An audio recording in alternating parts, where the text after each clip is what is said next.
Yeah, so what I was about to say is that I posted the first homework on the course website. I haven't posted the whole thing, but I've posted enough things to keep you busy for at least a couple of days while I post the rest of it. So you can see that on the course website. And I'm also setting up the online forum. I haven't set that up yet because I'm looking for the perfect solution, and I'm a little bit too much of a perfectionist. I want to make it look right and look welcoming to you guys, and so I am setting it up, and it should be set up soon. If you know about WordPress, well, I guess if you know about WordPress,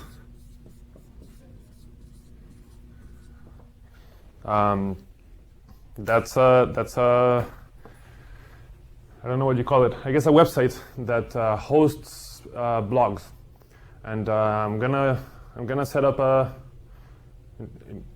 I think some of you have been in my classes before, and I had set up a different kind of thing, but this time it's going to be a blog, and the reason for that is that actually WordPress is really good at incorporating LaTeX, and so you can just if you're typing and then you just type a LaTeX equation and it comes out rendered. So I think that'll be very helpful. So in the meantime, if you want to just go and make an account for yourself with your name on it, that's gonna save you a little bit of time later. But it's all very simple, and I'll send you instructions later. And if you're not a big fan of these kinds of things and you're kind of intimidated by it, let me tell you that I wasn't a fan of this either, and it's actually very easy to use. I'm not the most technically savvy person, but this is easy, and I think it's very useful. So. It's the way of the future, it seems. It seems that everything is moving online, so sometimes you want to resist it, but it's also good to not fall behind on what people are doing, I think. Okay. So let me remind you where we are. So we started by seeing kind of a complicated diagram of what a Hopf algebra is, and we didn't understand it yet, and it'll actually take us a few weeks to understand it. And what I wanted to do is just begin by just showing you some motivating examples of what are the kinds of objects we're going to be thinking about before we go into the technicality of defining them. Okay. I told you that a Hopf algebra, roughly speaking,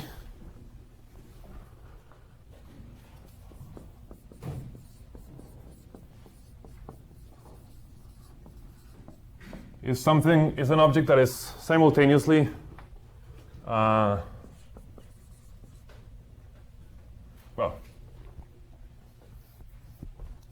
let me not get ahead of myself, is a vector space over some field K together with operations of multiplication and co-multiplication. So Hopf algebra H is this. By the way, can I ask somebody in the back row to look at the camera? Just make sure that it's yellow and it's kind of going on and off like this, blinking. Excellent. Operations. So you need to have a multiplication.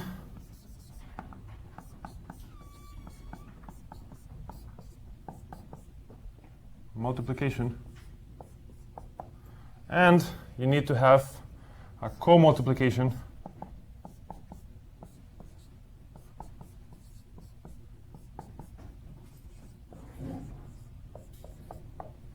and some other things and other stuff that we'll get into later, subject to some rules that we'll also get into later.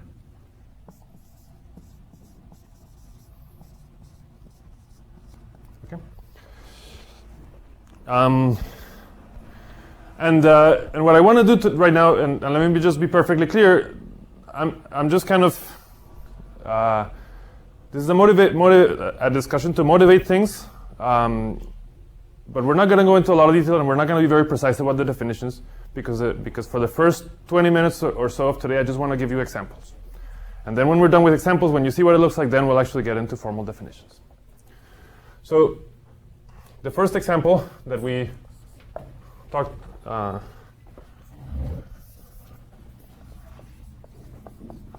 first motivating example that we discussed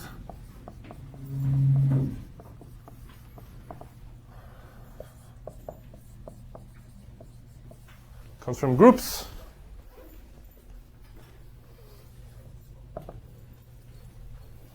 So Hopf algebras from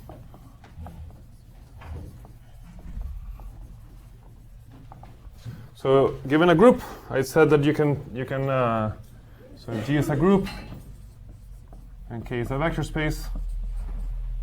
K is a field. Then we form the group ring of formal combinations like this. The AIs are constants in the field, and the GIs are group elements. And all of these sums should be finite. Okay? And I need to define a multiplication, which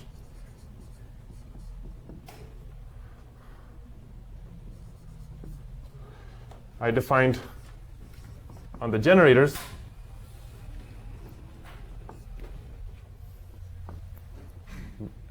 By using the structure of the group. So, and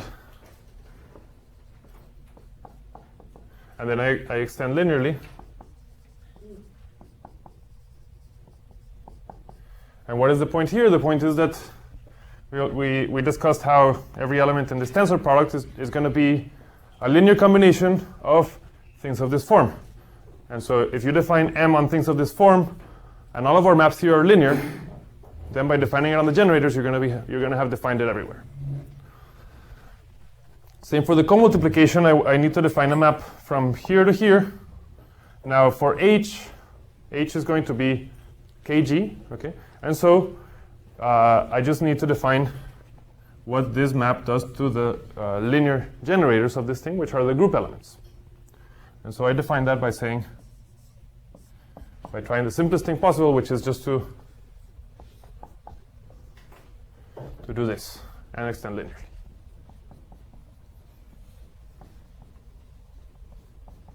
Okay.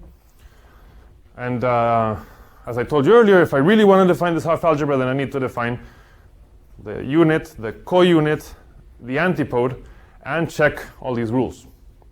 We'll do that later. But for now, let me just tell you this is the key stuff, and it works.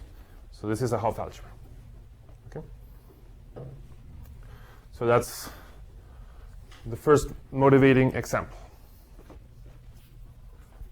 Okay? Did you guys have any questions about that first motivating example? Okay. So, I actually do have a question. So from the commutative diagram that you put up last class, is it the case that M and delta should be inverse maps to each other? Because in this case, so the question is about the commutative diagram, and I'm gonna dodge the question for now. When I actually draw the commutative diagram, I'll talk about it. But for now, I just want to give you some examples, and we'll get into the details later.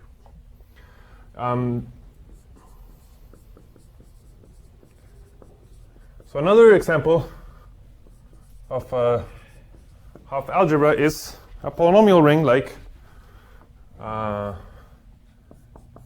H is just the polynomials in one variable. Okay? So I need to define a product and a coproduct. And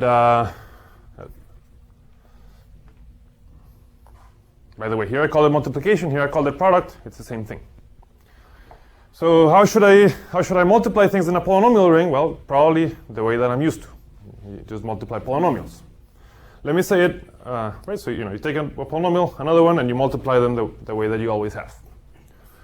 Let me use this notation to say the same thing. Again, let me say that if I want to define the product, then I just need to define it on the generators here. Okay? And so what are the generators of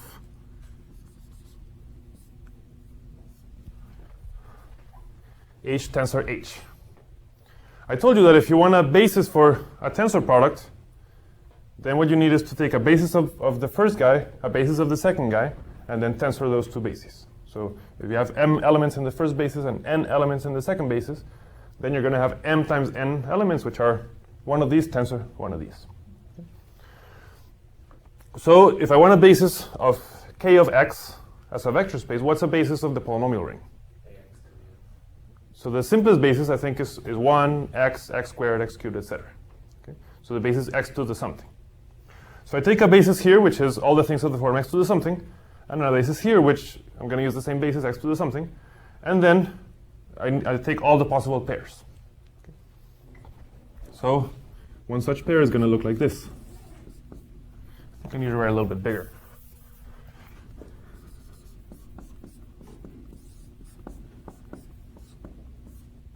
And what should I define this to be? Well, don't be fooled by the notation. We're just multiplying. Okay? So this is just x to the I times x to the j, which would be x to the I plus j. And I'm going to extend linearly.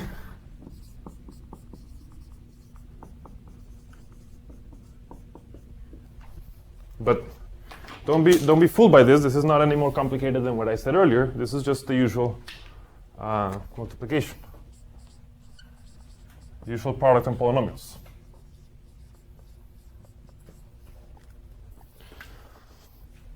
Okay.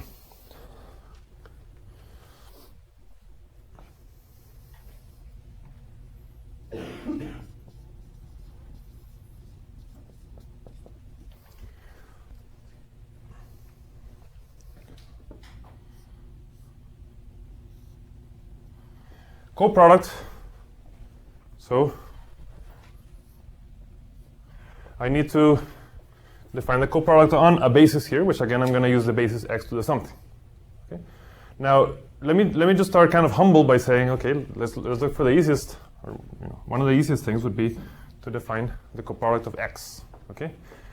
I asked you guys last time what the most natural definition of coproduct was, and somebody suggested 1 tensor x, and then somebody said, okay, that's simple, but it's not symmetric, and I don't like that too much.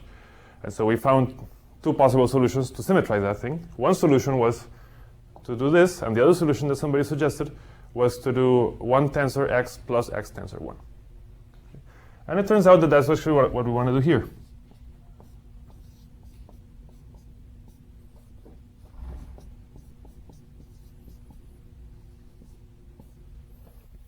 Okay. So that's how I define the coproduct delta of x. Now, to anticipate what's going to happen later, I want the product and the coproduct to be compatible with each other. Okay? And in particular, I already defined a product operation on H. And I want delta to respect that product. So I want delta of a product to behave well. If I want that, then what should I define, for example, delta of x squared to be?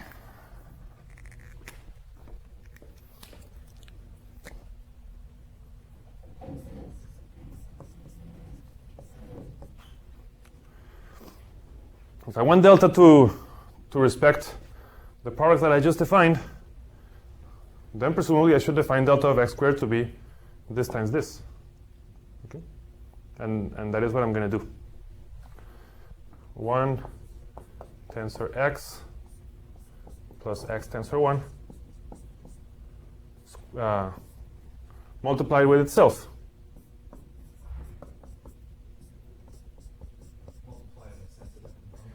Multiplied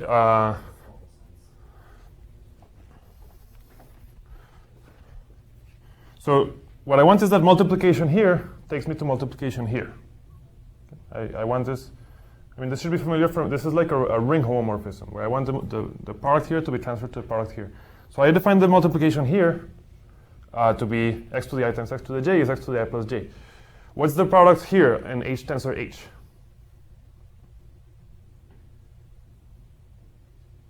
And so how should I multiply this and this? If you remember, we actually did this last time, and what you do is that you distribute, and when you take two pure tensors, you multiply them coordinate-wise. So what I do is that I say, okay, 1 tensor x times 1 tensor x. So that's 1 times 1, 1. Tensor x, x times x squared.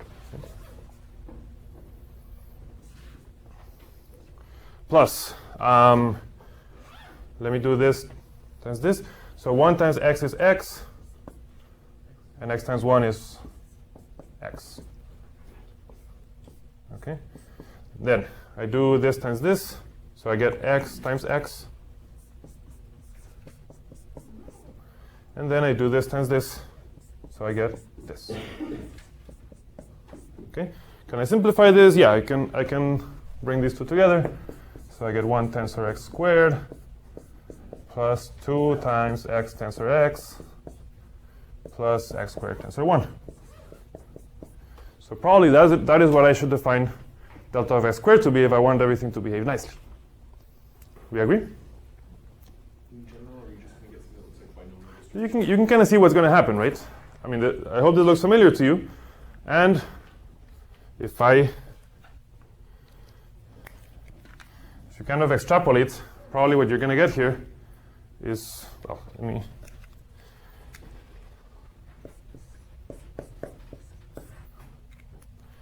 So given by this computation, what I'm going to get is that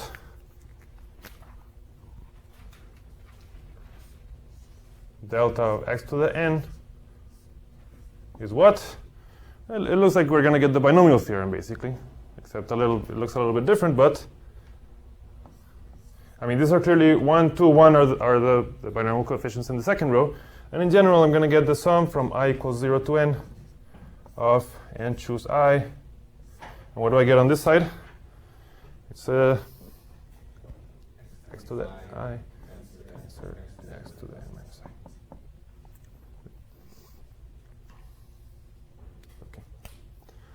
I. Okay. And so this, you know, I take this to be my definition. I extend linearly.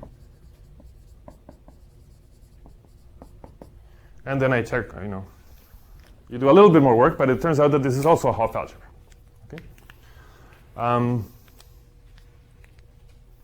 By the way, did anybody guess? Last time we discussed k of x tensor k of x. And I asked you to tell me what k of x tensor k of x is. So a couple of people came to me after class and said, that looks like k of xy. If you take, and this is exactly what we have on the right-hand side, right? We have h tensor h is k of x tensor k of x. And if you just take each one of these things, and just on the left, you use the letter x, and on the right, you use the letter y, you're going to see that k of x tensor k of x is the same thing as k of xy, the polynomial ring in two variables. And that's one of your homework problems is to work that out and make sure that that's true. But if you do that, if you think of this right-hand side as, you know, this is x and this is y, then this is kind of like a way of saying x plus y to the n is equal to the expansion. Okay? It's kind of motivated by that stuff. Okay? Any question?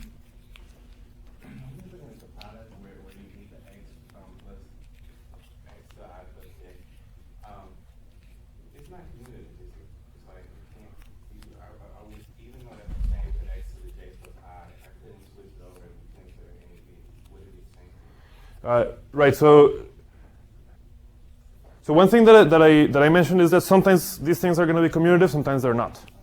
And in principle, you're right that x to the I tensor x to the j is not the same thing as x to the j tensor x to the I. You can't switch tensors around and expect to get the same thing. But what we're seeing is that the multiplication is commutative, because if you put x to the j tensor x to the I, you would get the same thing. And so actually, this would be an example of a commutative product.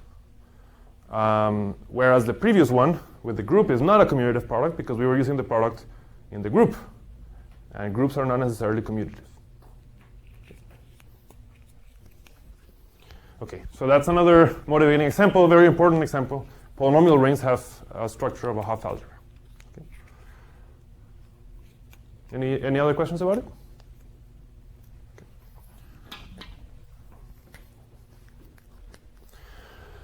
Okay. If you went to the website, you saw that actually I called the class Hopf Algebra and Combinatorics. And so far, the only kind of combinatorics we've seen is this, which is marginally combinatorics. A combinatorialist is not happy with looking at this and saying, okay, that's combinatorics. Let's do something more combinatorial. So let's build Hopf algebras from graphs. Okay. And this series of examples, as I mentioned to you, this was pioneered by Johnny and Rota in the late 70s. And this was one of the, I think this example is actually due to Schmidt. And this is one of the first examples of how you bring combinatorics into the picture. So what I'm going to do is the following thing. H is going to be the span of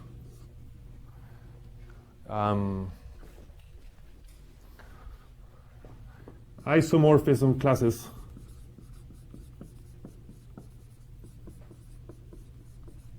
of finite graphs.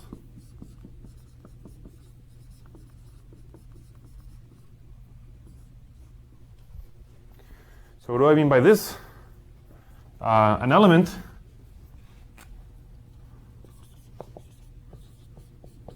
element of H is just a linear combination of graphs. So, for example, 3 times. Now, by a graph, I mean, as you probably know, I mean a collection of vertices and edges.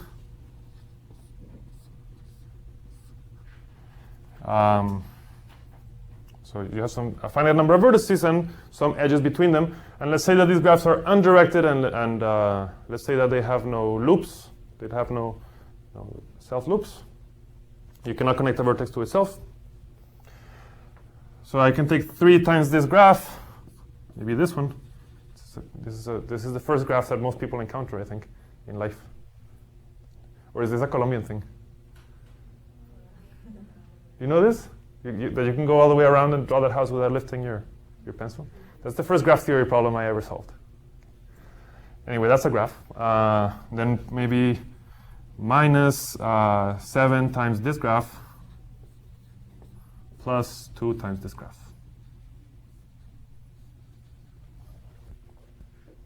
That is an element of H, just some linear combination of graphs. Now this thing about isomorphism classes, all that means is that if you kind of take the same graph and draw it differently, it's not really a different graph. So for example, yeah, I mean that. Draw a triangle upside down. Draw the triangle upside down, it's the same thing, etc. Okay, I can do this and draw it like this. That's the same graph, etc. Okay. So that's a vector space. And if you've never seen this kind of thing, it's kind of a strange vector space. But all I'm doing is giving you a generating set and looking at the vector space generated by it. So that's a vector space. It's a very big vector space because there's a lot of graphs. Okay. It's infinite, but it's not that big because there's not that many graphs. Okay, so that's an element. And now what I need to do is that I need to define a product and a coproduct. Okay, so what is the product going to be? I need to decide how I multiply 2 expressions like this. And as usual, it's enough to do it on a basis. So I just need to tell you how to multiply 2 graphs. Okay. So for example, how do I multiply this graph times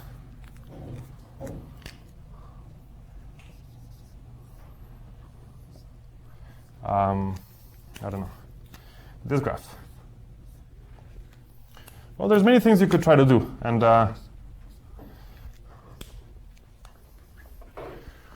in combinatorics, we also like to put operations on our objects, and there are different kinds of products that you can define. But here, the product is actually kind of trivial. All I'm going to do is take the two graphs and just take the disjoint union of them. You might know there's something called a graph product, and that's not what I'm going to do. I just take the two graphs and I set them right next to each other. And that is a graph in its own right. Graphs don't have to be connected, and so this is a graph. Okay, that's how I multiply. Very, very simple multiplication.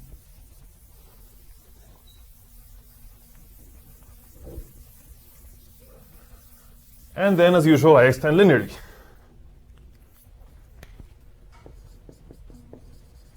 Question? So I understand that, like, since they're disconnected, and so and also if you switch these two things on the right side, they would just be isomorphic to what you have right now, right? But then, so in this case, like for graphs, our multiplication is commutative. That's correct. So you can see from this definition that multiplication is commutative, right? Because if I switch the two arguments here, then I get the disjoint union of those two graphs, but we're looking at isomorphism classes of graphs, so it's exactly the same graph. Right? Whether you draw it like this or like this is irrelevant. So this is a commutative multiplication. Okay, so that's the product. Now let's define the coproduct. And again, I just have to define it on a basis. So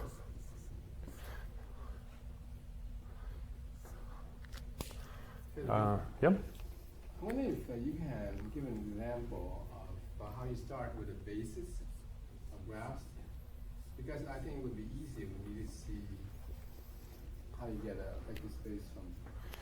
So right. So the question is, can I show you the basis? And the problem is, I would have to draw every single graph in the world. A basis for this vector space is drawing every single graph once. And don't draw two that look like each other.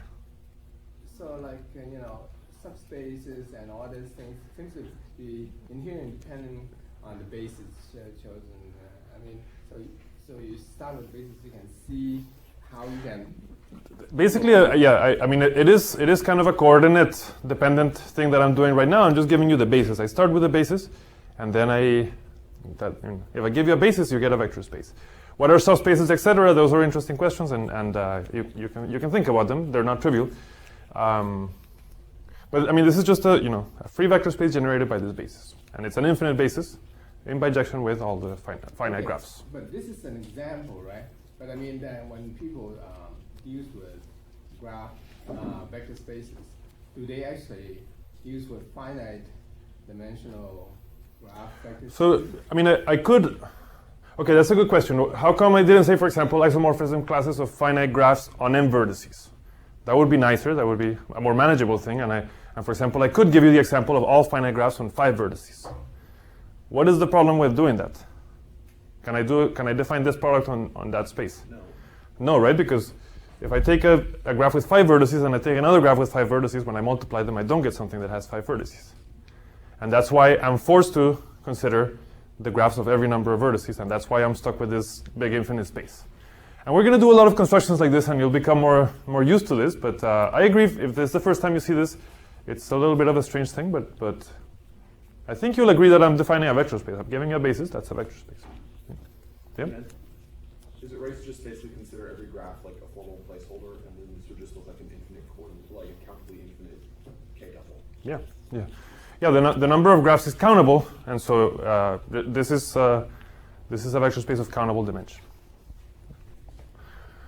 Okay, so I need to define the coproduct, and it's enough to define it on the basis. Okay, so what am I going to do? This needs to be in the tensor product. Okay, and what Rhoda and a lot of his collaborators realized is that coproduct is kind of like taking things apart. For combinatorics, the coproduct is good to express the idea of taking things apart. How do you take a graph and take it apart into two pieces? And so what I'm going to do is that I'm going to consider every way of cutting this graph into two and splitting it like that. So let me first define it like this. The coproduct, well, maybe I'll define it here and then we'll do the example. Sum over subsets of the vertex set. Okay, these are the vertices of G. So you take a subset of you're basically splitting into two, a subset and the rest. Some vertices, the other vertices. And then you look at the induced graph here, the induced graph here. So I take the graph and I look only at the S part of that graph, and I tensor it with the graph restricted to the rest. Okay? Let me do an example. So, delta of a house. What is delta of a house?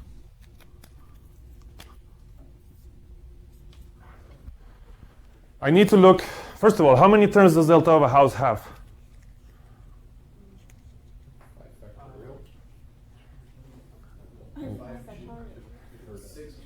Okay, so at least I'm hearing combinatorial things, so we agree this is somewhat combinatorial. How many things do I have here? I need a subset of the vertices.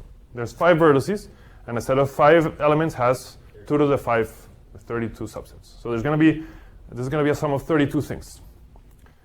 So what I do is that I take some subset of the vertices. So for example, in my first, maybe I can consider this to be S.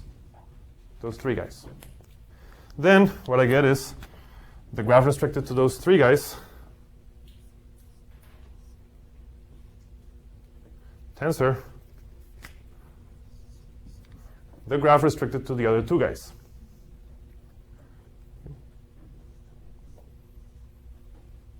And you see that the edges between the 2 sets are lost.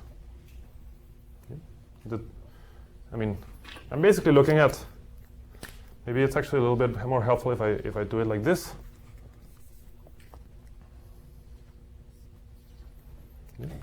So I split my vertex set into a blue part and a red part, and I look at the blue subgraph and the red subgraph.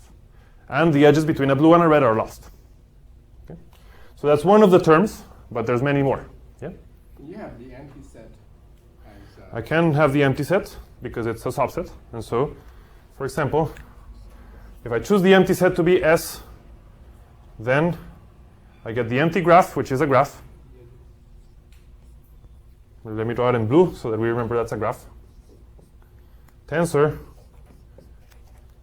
The rest is, the other vertices are the house, right? And I continue. Plus, for example, I could consider the top, the right, and this one. Okay, so then I get this tensor. The other 2 vertices are this one and this one. I get this. Okay, and so on. Is this some kind of convolution expansion? So the question is whether this has to do with, this is some kind of convolution, and if you've seen convolution, this should look very familiar, and we will see that this is pretty close to convolution. That's right. Okay, there's 32 terms, as I mentioned.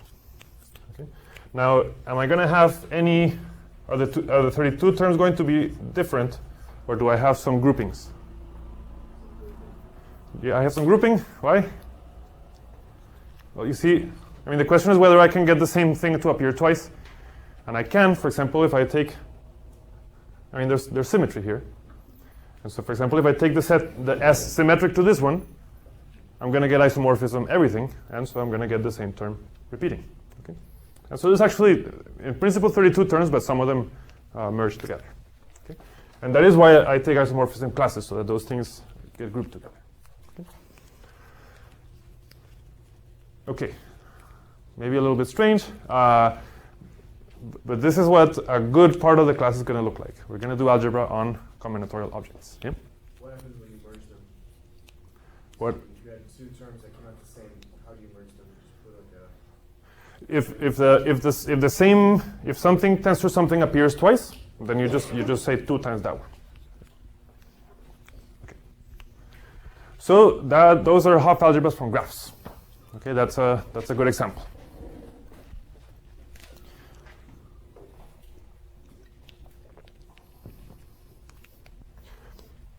And so you can ask, what does the binomial theorem say now? I mean, you have the binomial theorem in the previous one. So if we try to do what we did with the binomial theorem, maybe we can get a theorem about graphs. That's kind of the motivation. We have some things that we do in algebra, and so now when you try to apply all the algebra that you do to this object, what can you say? What do you get? That's some food for thought, and we'll discuss this in a lot more detail later.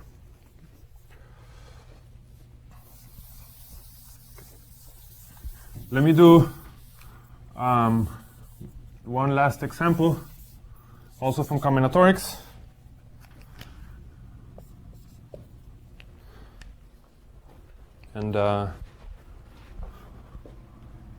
And this is we had Percy Diaconis visit the department last semester and give a beautiful talk that I missed, but I'm sure it was beautiful.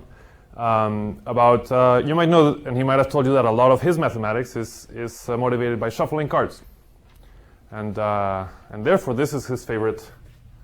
I haven't asked him, but I'm pretty sure this is going to be his favorite Hopf algebra. A Hopf algebra of permutations. But if you're him, if you hear the word permutation, you think deck of cards shuffled around. And now, a deck of cards, you just think of the numbers from 1 to 52 in some order, and then a permutation is just, the cards are shuffled. They're not in their standard order. I need a vector space. So what should I do? What should my vector space be here if I want to make a Hopf algebra of permutations?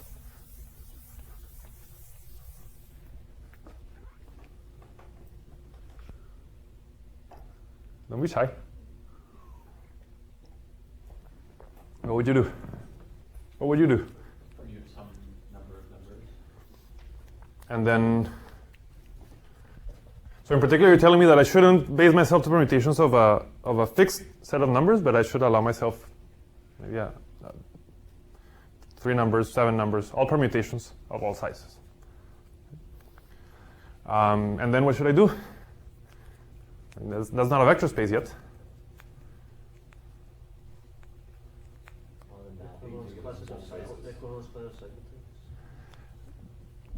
So you're trying to get a little bit too fancy on me. Maybe you're. The question is easier than.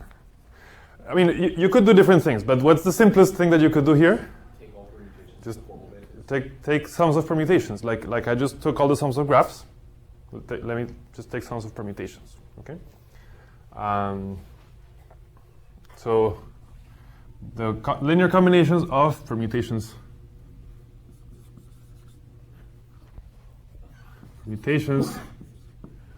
of the set 1 up to n for some n for n variable.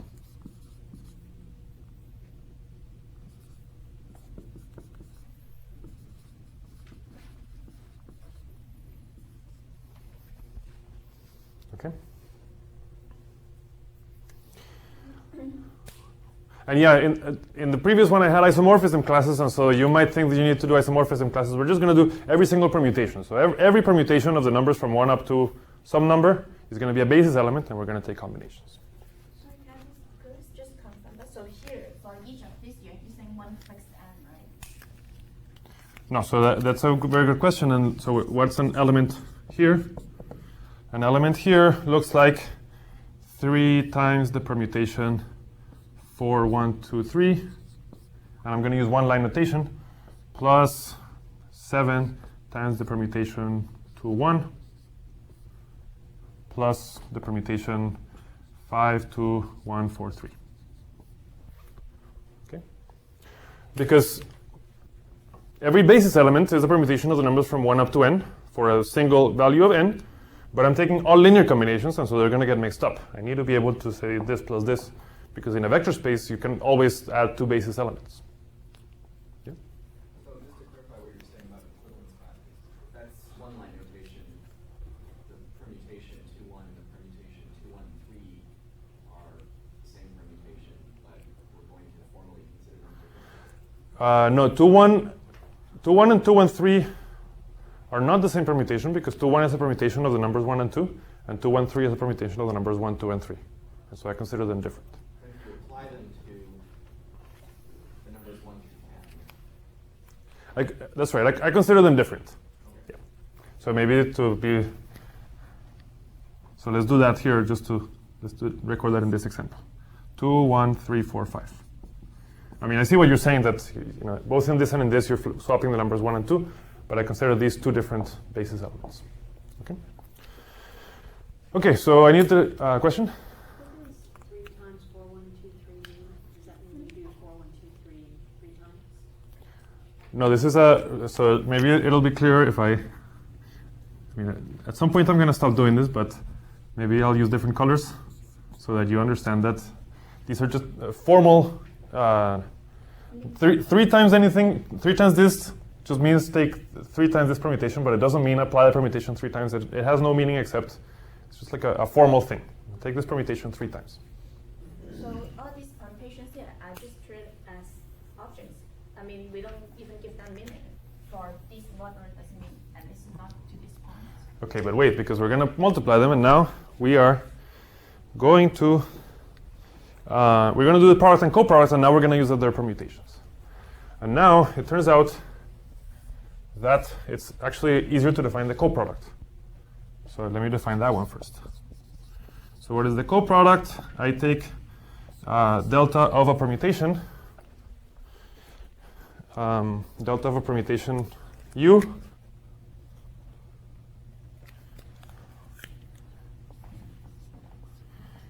and what I'm going to do, I told you that the co-product likes to split things apart. What is the easiest way of splitting a permutation apart? Cut it somewhere. Left part, right part. In all possible ways. So let me consider the sum. Well, to be consistent with my notation, let's keep using one line notation. So what I'm going to do is that I'm going to split this apart in all possible ways. How many ways are there to split that permutation apart? There's n+1 places where I can cut it, including the beginning and the end. So I go from I equals 0 to n of. Now, maybe you'll be better off not writing what I'm writing yet, because I'm going to change it. U1 up to ui tensor ui plus 1 up to un. That's what we're saying, split it apart. So does this define a coproduct? No. So for example, what is delta of 4, 2, 5, 3, 1?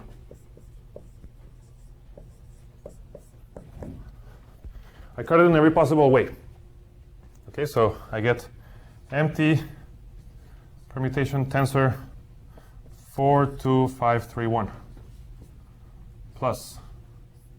Then I cut it here.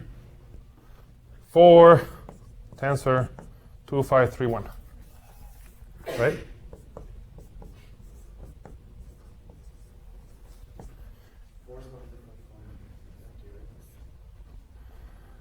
Permutation that, like, in that line with only one element is no permutation at all, right? It's like the. This is the permutation of the set of 0 elements. Yep. Yeah, but how much is the 4? What is this 4? Well, this 4 doesn't live here, right? Yeah. 4 is not a permutation of the numbers from 1 up to n. This is not a permutation of the numbers from 1 up to n. So I cannot do this. I need to fix this because the right-hand side is not in H tensor H. And so what would you do? Presumably what you're going to do is just kind of squish the numbers. So instead of 2, 5, 3, 1, you just consider the relative order. And just say, okay, let me just treat them as if they were the numbers from 1 up to 4. This is the smallest one, the next one, the next one, the next one. And so instead of this, let me do 2, 4, 3, 1. And let me do 1 here. So you just write the numbers 1 up to n in that order. Yeah? Sorry, I don't understand the problem though. The problem that we're having is that the basis elements are the permutations of the numbers from 1 up to something. And this is not the set of numbers from 1 up to something. We don't have 4 here. Yeah, but wouldn't that mean in the No, because this is one-line notation. So, yeah, this is one-line notation. So the 4 does not belong to this permutation, and so what I do is what I call the standardization of a permutation, where I just renumber the elements to be like 1 up to n. Okay, so 4, well, it's just, so 2, 5, 3, 1. I just write the numbers 1 up to 4 in this order, so I get 2, 4, 3, 1. And here I had 4, and I read the numbers from 1 up to 1 in that order. It's just this one. I think this will be clearer if I do more examples. So for example, if I cut right here, I would get 4, 2, tensor 5, 3, 1. But again, this doesn't live in our basis. So what should I do? I turn this into a permutation of the numbers 1 and 2. And it's kind of natural that you should do the permutation 2, 1, because this one is bigger than this one.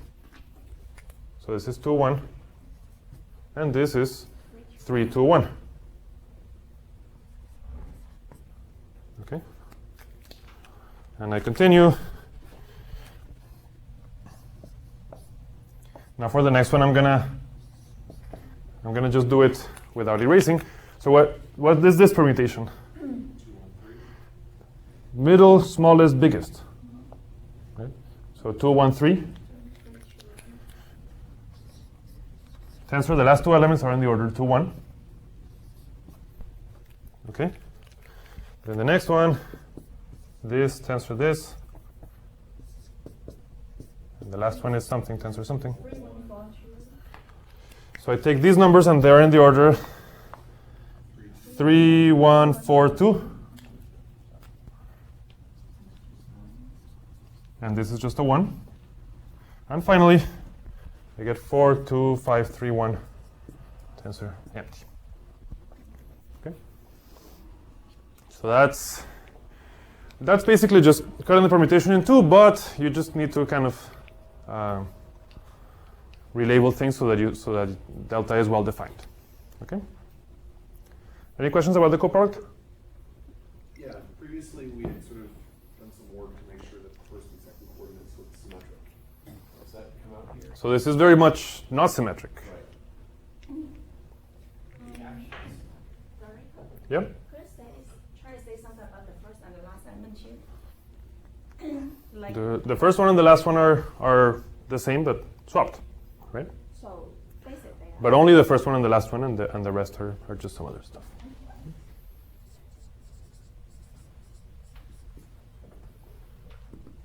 Now let's define the product.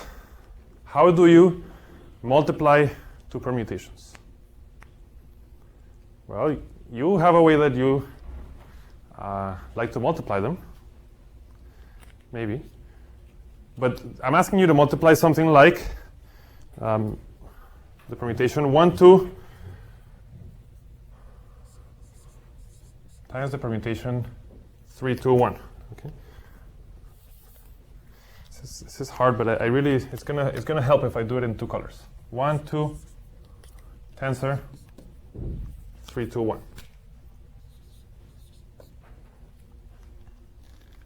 How do I multiply these two?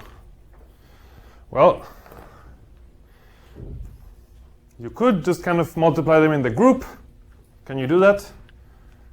No. Not really, because this lives in S2, the symmetric group of 2 elements, and this lives in S3, the symmetric group of 3 elements. Boost out the smaller one. You could treat it like we live in the bigger group, and you could say, well, just think of this as a permutation 1, 2, 3. Okay. That's something you could do, and it turns out that doesn't work out. You try to check the axioms, and they don't work. I told you this is Percy Diaconis' favorite Hopf algebra. I told you that a lot of what he does is based on shuffling, and so maybe you can think that what we're going to do is shuffle 2 decks of cards. I'm going to take this. I'm going to put the permutation 1, 2 on the left-hand side, the permutation 3, 2, 1 on the right-hand side, and I'm going to shuffle them. Okay? So the way that I think about this is that the left-hand side has the cards 1 and 2. 1 and 2. And the right-hand side has the cards 3, 2, and 1. But how do you shuffle? You take your deck, you take the bottom ones, You go like this and you shuffle. And so what card numbers are 3, 2, and 1 really? If they're the bottom ones, I'm just going to treat them with the numbers 3, 4, and 5 in this order. Okay? So 3, 2, 1, I'm going to treat them like 5, 4, and 3. And so really what I'm thinking is that I'm going to shuffle the cards 1, 2, 5, 4, and 3. So I cut, I get the blue ones on the left, the red ones on the right, and I'm going to shuffle. When you say shuffle, you're kind of more talking like interleave here. Yeah. Yeah. I mean, when we think of shuffling, most of the time it's Like it. random in some sense, and this is definitely. No, but how do you shuffle? How do you shuffle once? You take this, you cut, you go like this, and then you go. This is a perfect Yeah, shuffle. but when we do, No, this is not a perfect shuffle.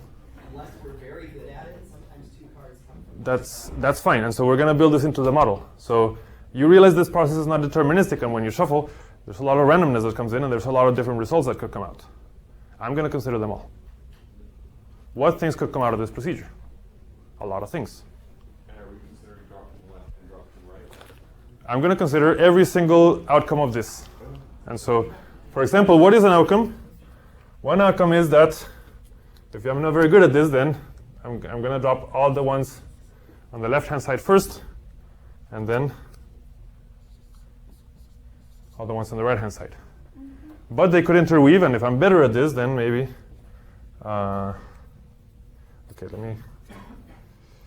Then maybe I get the 1 and the 2, and then the 5 and the 4 and the 3. Or I could get the 1 and the 2 and the 5 and the 4 and the 3. So, I mean, this is really an algebraic model of shuffling. I'm really considering every single way of doing this.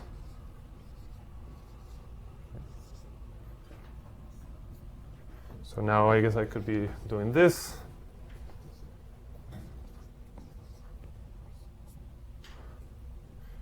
Five, 1,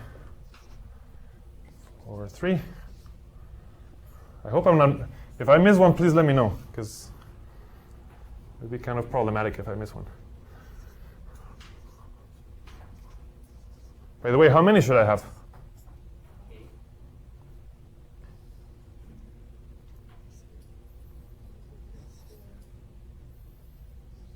And I want to hear something, choose something.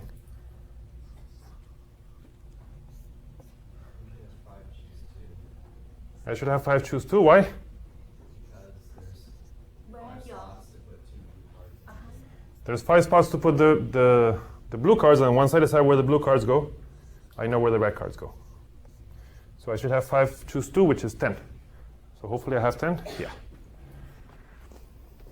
That's it. This is an algebraic model of shuffling. These are all the possible outcomes of shuffling cards like this, given that I cut the top 2 and then the bottom 3. Okay. Is it clear what my product is? Okay. So, theorem, if I use this product and this coproduct and the right extra structure, I'm going to get a Hopf algebra. Okay. And so that means that now I'm able to use the algebraic machinery of all Hopf algebras to basically study how cards mix like this. Yeah?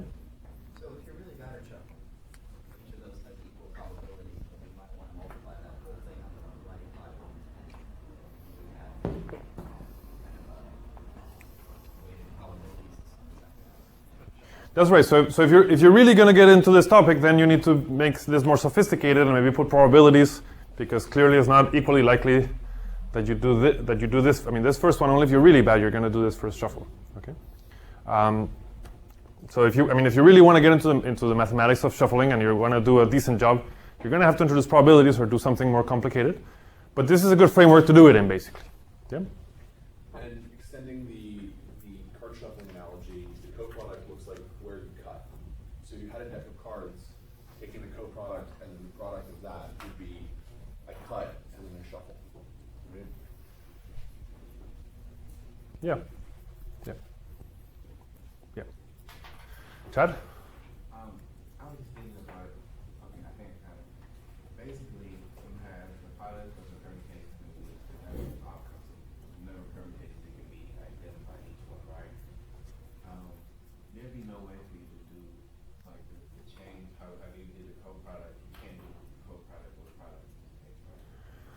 we'll see that. I mean, one of the important things about Hopf algebras is that you do want to mix the coproduct and the product, and so we will see how those mix together. In fact, I mean, to be Hopf algebra, you need the coproduct and the product to behave together nicely. Okay, so this is why combinatorialists began to get excited about Hopf algebras, and hopefully you're getting excited. And maybe a little bit. I mean, the first time you do this, I think it's kind of tricky, and we'll practice and we'll get better at it. With time and with patience, we can understand anything. Okay, let me just say some big words that I think are not necessarily going to make a lot of sense, but that explain a little bit of. I mean, it's good for you to hear these words and recognize them later on in life. Other very important examples that I don't want to get into because I mean, it would take me a whole semester to get into some of these examples. But cohomology ring of a Lie group.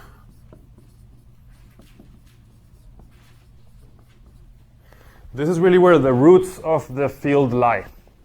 Let me just say very briefly that Lie group is a really beautiful area of mathematics where group is really what you know as group. It's a group with a notion of a product on the group, and the fact that you have a Lie in front of it tells you that you can do analysis there. So they're kind of continuous groups. Okay, and a good example to think about is, for example, invertible matrices. So invertible matrices of a fixed size, let's say complex invertible matrices, you can multiply them and you can take inverses on all of that, and so that's a group.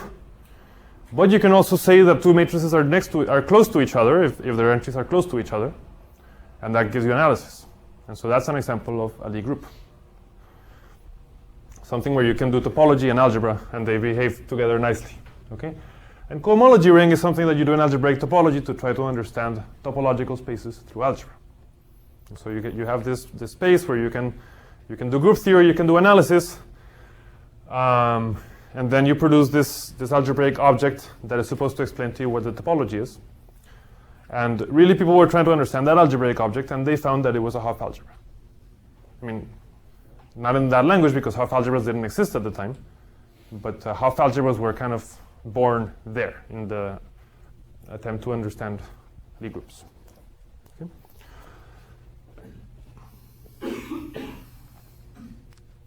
And this is a work of Hopf in the 40s and other people.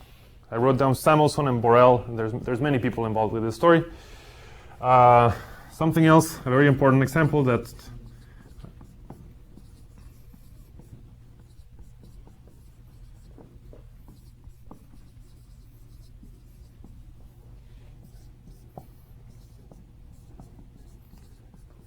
we might get into later on. Big words. Universal enveloping algebra of a Lie algebra. Very roughly what this is about is that Lie groups, I told you, are something, you can do analysis, it's like a manifold. And if you look at what that manifold looks like, kind of take the tangent space of this thing, you get what's called a Lie algebra. The fact that you have, well, maybe I won't get into too much more detail. Okay, Lie algebra is an algebraic context to study Lie groups, and then there's a very natural construction called the universal enveloping algebra, and that object has naturally the structure of a Hopf algebra, and that's another very important example. Okay. And let me say just one more couple of words. Quantum groups. So this really created a resurgence in the subject of Hopf algebras. This started with work of Drinfeld in the mid-80s, and it was the beginning of a realization that Hopf algebras really played an important role in physics. And there's lots of books called quantum groups, and if you want to get into this topic, there's a lot of literature, and this could be a good subject for the project. It is another reason that people are very excited about Hopf algebras. Okay? So when you see these objects later on in life in your mathematical careers, please remember this day and remember that Hopf algebras are something you should keep in your mind when you're studying them. Okay, so there you go. A theory that has 7 examples is I think a worthwhile theory to study. And there's not just 7. I mean, there's really many more examples. This is just kind of a flavor of what this looks like. Okay. Okay. So that is kind of a rough motivational speech. It's like a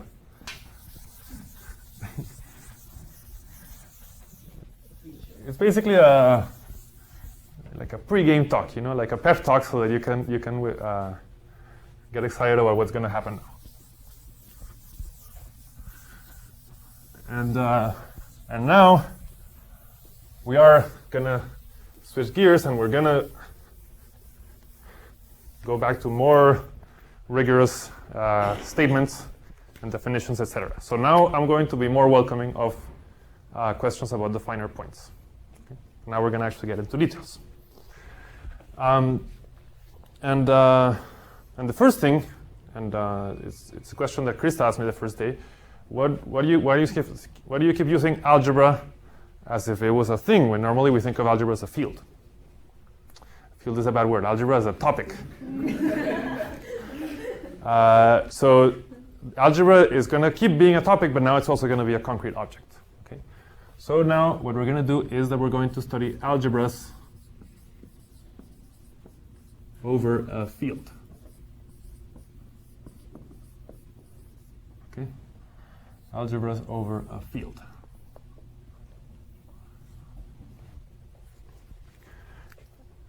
And let me say briefly, and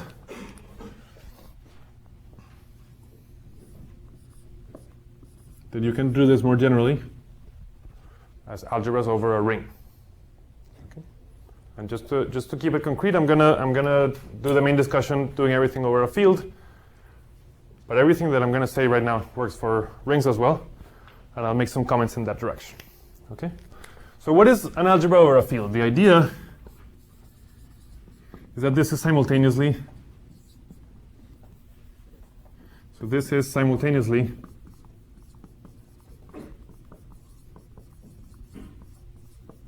a vector space and a ring.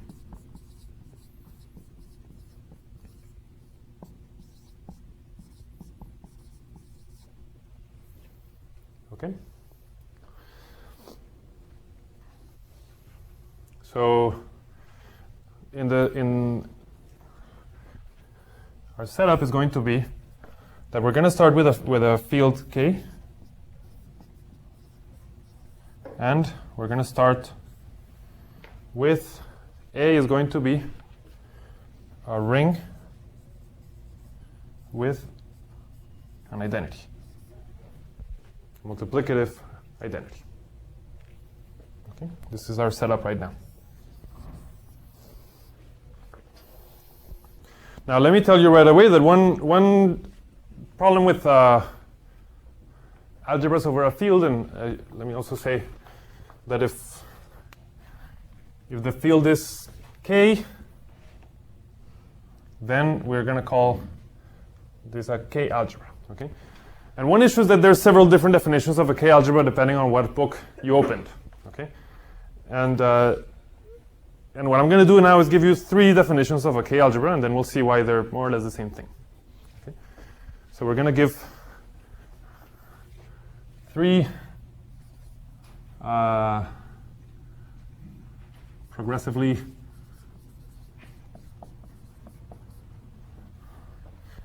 three definitions of a K-algebra. Okay. Definition 1, a K-algebra. So we're going to call this ring with 1 a K-algebra.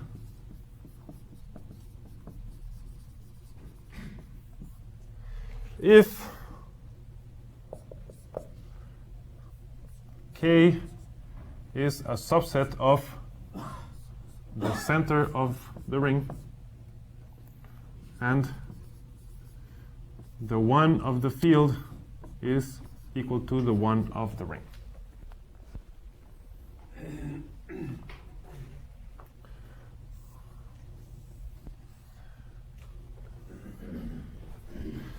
Now, what does this mean? The center of the ring, remember, is the set of elements of the ring that commute with everybody in the ring. Okay? And so when I'm saying this, I mean two things. The first thing I'm saying is that K is in my ring, which is not obvious because I started with K over here and A over here. But I'm saying for the first condition is that my field should be a subset of my ring, and it should be in the center, meaning that it should commute with everybody.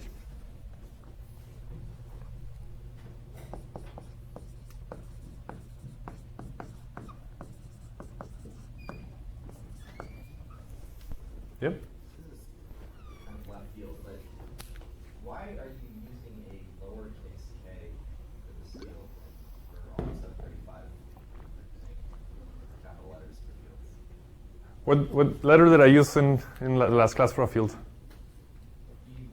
They're always capital letters, that's the only question. Yeah?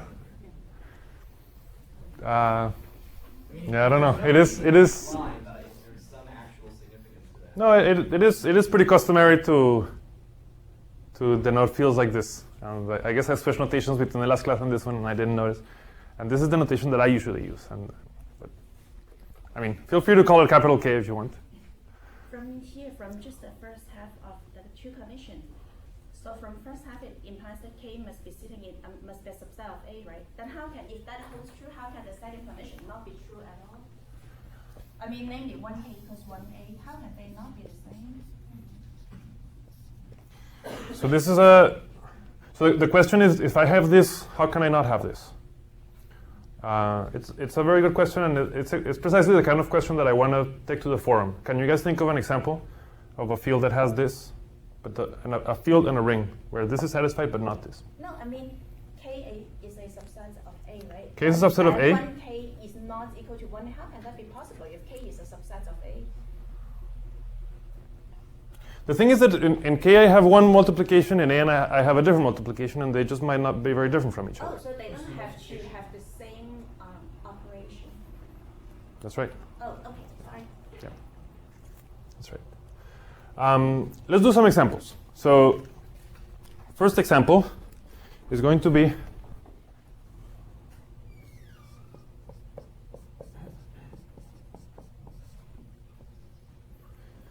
K of x, polynomials in x. So, we agree that's a ring.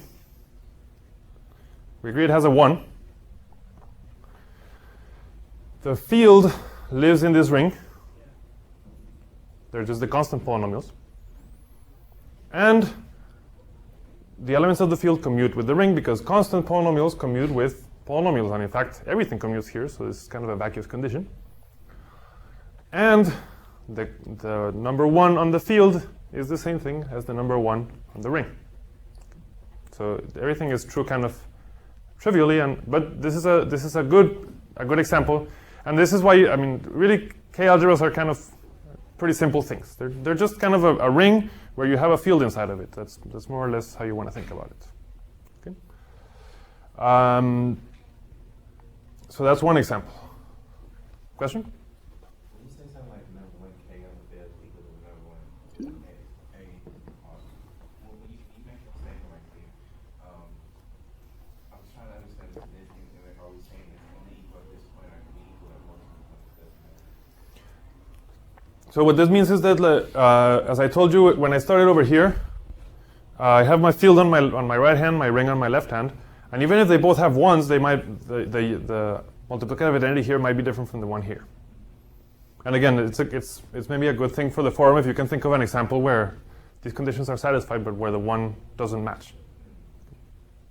Examples exist. Okay.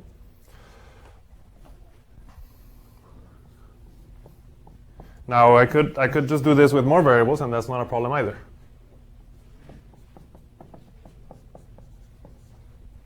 Okay. It's not a problem.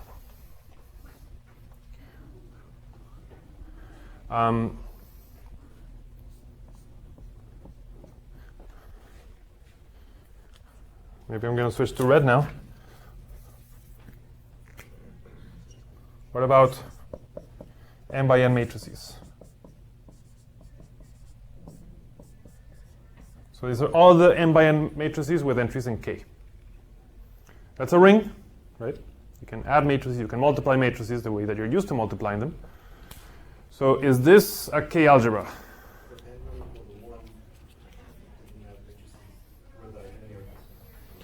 So for n not equal to 1, I mean, the point is that the first condition is not satisfied in that, you know, here the elements are scalars and here the elements are matrices.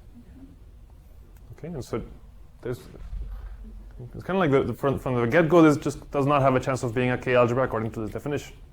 Yeah. But you can throw in some nice isomorphism and say that K times the identity matrix, or not K, that's an element of the identity matrix represented. So thank you. That's exactly what I wanted somebody to say. That even though K doesn't live inside A, I kind of have a copy of K living inside A. And that is the multiples of the identity matrix.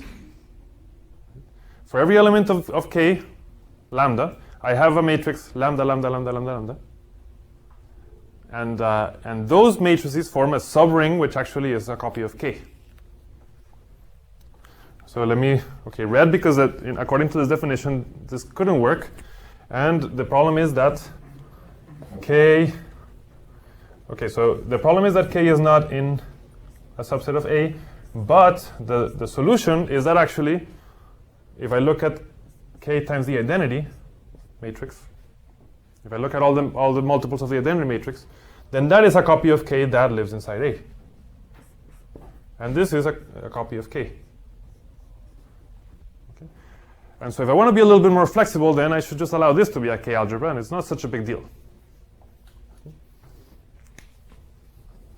And that motivates my second definition. A is a K algebra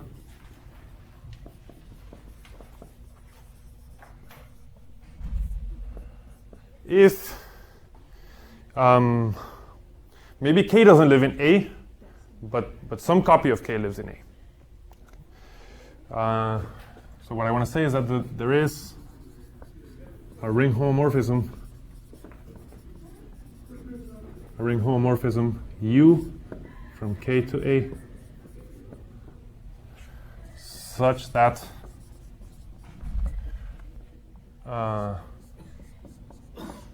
and here I'm thinking of the homomorphism as taking a matrix and taking a scalar and multiplying it by the identity matrix. The image of that satisfies the conditions. And what should the unit of A be? Well, now it's not 1, but it's U of 1. Okay. And if I allow this to be a K algebra, then all of a sudden this is going to become a K algebra. Okay. So this is, I think we agree that it's basically the same definition, but this one is a little bit more flexible, and so this one is a little bit better for our purposes. Okay. It's not your class yet. It's okay. Okay. So now an example of this is A is the n by n matrices, and U of a scalar is that scalar times the identity matrix. Okay. There's a couple of comments about this that I want to make.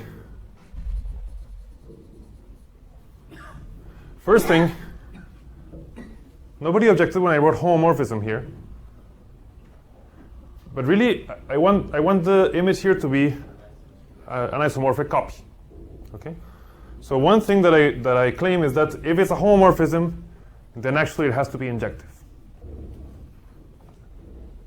U must be injective. So U of k is actually going to be isomorphic to k. Okay. That's important. The other comment that I want to make is that A becomes a vector space. A k vector space. Because now you can multiply by scalars. How do you multiply by... So if this is a scalar and this is in A, I can define scalar multiplication. How do I do that?